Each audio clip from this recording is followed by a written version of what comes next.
Tidak bermaksud dia datang tu memang kita nak dia 100% berjalan, berlari macam kucing yang normal. At least kita nak dia boleh bangun, berjalan. Sebab kalau kita biarkan dia punya condition ni berlarutan, pakai pampers semua tu, dia punya quality of life dia poor. Dia hidup dalam keadaan yang tak gembira, tak boleh nak bermain macam kucing lain.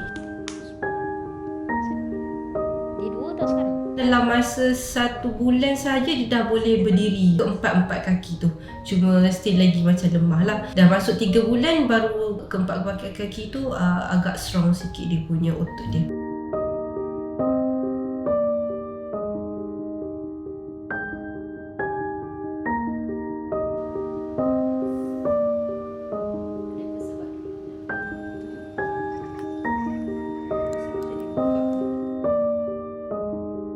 Lepas buat rehab Happy Cat ni memang nampak banyak sangat perbezaan. Siap panjang-panjang tu, lompat-lompat tu. Kalau tak dulu kan dia macam, bila dia lumpuh kan, dia macam ada satu perasaan tau, rendah diri. Dia macam yelah aku lumpuh kan, so aku tengok macam kita main, tapi diri saya tak boleh main. So nampaklah muka sedih dia kan.